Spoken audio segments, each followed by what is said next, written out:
Ja, men nu skal vi have skudt noget gave ud af den her museerne vin, vi er ved at lave. Det er sådan, at vi har startet med at lave en hvidvin, og senere er der så tilsat noget sukker, der er tilsat noget gær, efter at vinen har gæret malolaktisk. Det er så tappet på champagneflasker, og har så stået og flaskegæret. Nu skal vi så have gæren ud, og det foregår ved, at vi tager og fryser den nederste del af flasken her, således at indholdet bliver til misklump. Og når den så er frosset, så skyrer vi kapslen af, og gæren skulle gerne følge efter. Så nu vil jeg sætte den over i køleapparatet her, og så fryse den. Her skal den stå i cirka 10 minutter. Så jeg sætter lige mit lille æggeur her på 10 minutter, og så må vi se, om det er okay, når det er 10 minutter. Så er det gået 10 minutter. Så skyder vi noget gær ud af flasken her. Bang. Det lykkedes.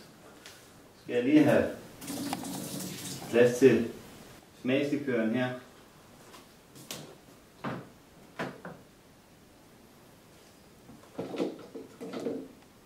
Smagslikøren består af noget basisvin og noget sukker, noget sulfit. Vi tilsætter 20 ml i hver flaske. Og det gør man stille og roligt, fordi at sådan noget sukkervand nede i sådan noget boblevand her, det har tendens til at skumme. Efter det er gjort, så tjekker jeg lige niveauet på flasken ved at tilsætte lidt basisvinen, og så kommer proppen i her.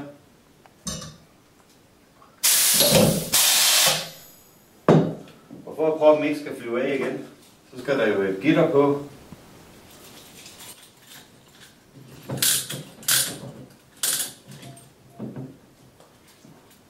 Og for at det hele bliver lidt kønnere, en folie på.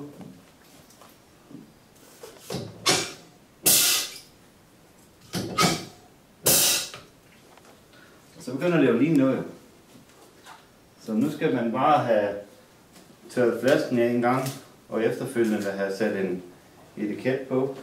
Men så har vi også haft fat i sådan en flaske her omkring en 25-30 gange. Så det er en lang proces at lave museerne vin. Og når etiketten er kommet på, så ser det sådan ud. Det er da egentlig meget nyligt. Det smager faktisk også meget godt. Skål!